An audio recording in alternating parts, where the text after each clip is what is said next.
Welcome back to Weapon Wednesday, guys. This is Lieutenant Nutcase here, bringing you our next installment, which is a look at the Kastov 545.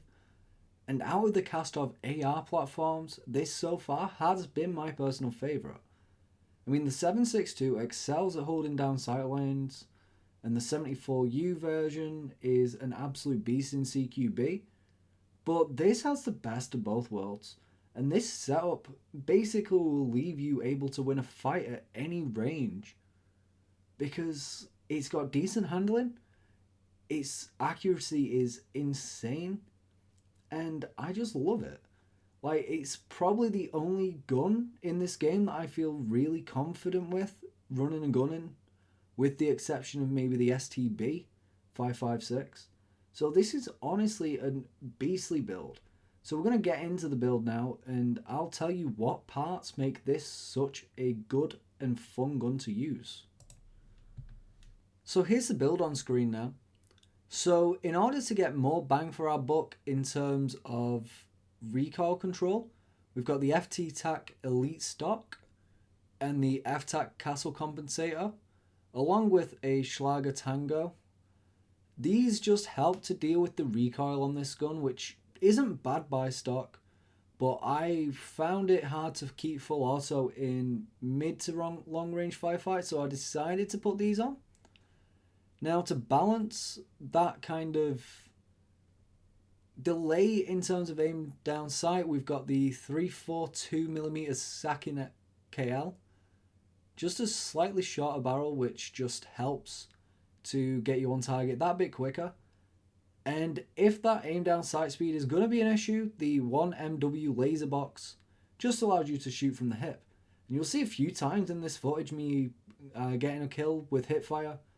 It's like unparalleled for room clearance in terms of an AR that can hit at this kind of range. I love it. I can throw this thing around corners and it's beastly. So I'm not worried about maybe getting murked by some camper.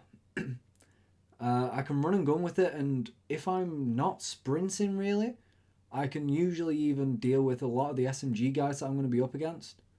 But I'm also able to beam a lot of snipers who have decent positions as well. So I think that this is probably the most well-rounded weapon, at least as far as assault rifles go. It can do whatever you ask of it and more. I mean, maybe for longer range if you wanted to kit it out that way, because it is really good for accuracy and recon control, you could swap that laser sight out for an optic and just sacrifice a bit of hip fire accuracy and also increase the aim down sight speed. But I just love the Kastov iron sight, so that's why they're on this build. And honestly, this gun's so solid. I got it to gold in just a handful of games.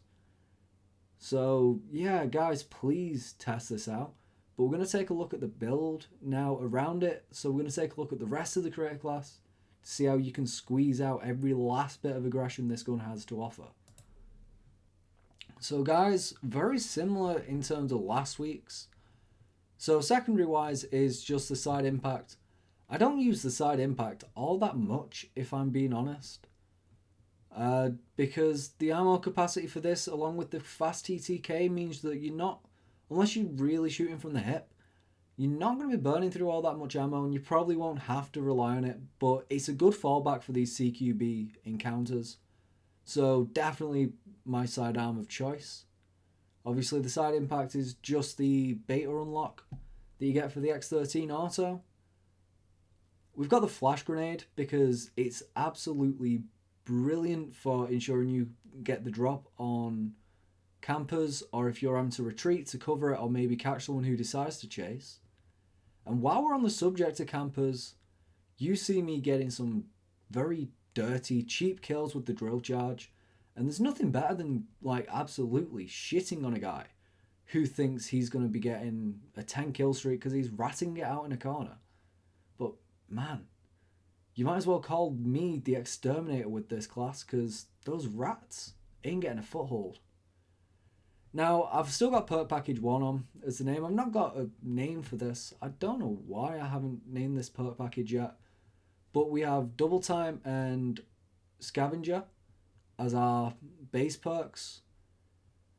Because of how long you can keep in the fight for this, Scavenger was just a no-brainer. And because I like to be very aggressive with this build, Double Time was also a no-brainer. I've got Fast Hands on so that I can reload that a little bit quicker. That's my bonus perk, and it just means that I can easily murk people in back-to-back fights. And that's definitely helped by the ultimate perk of Quick Fix. Battle Rage definitely helps alongside Quick Fix because you heal almost instantly, so that's why that's the field upgrade. But if I'm being honest, you could quite comfortably also put just about anything on this. It doesn't rely on the Battle Rage to be all the rage, really. So yeah, guys, tell me what you think if you do use this class, and tell me what you think I could have done better. I hope you've enjoyed the footage, and if you've enjoyed this video, please subscribe and follow for more. This is Lieutenant Nutcase signing off.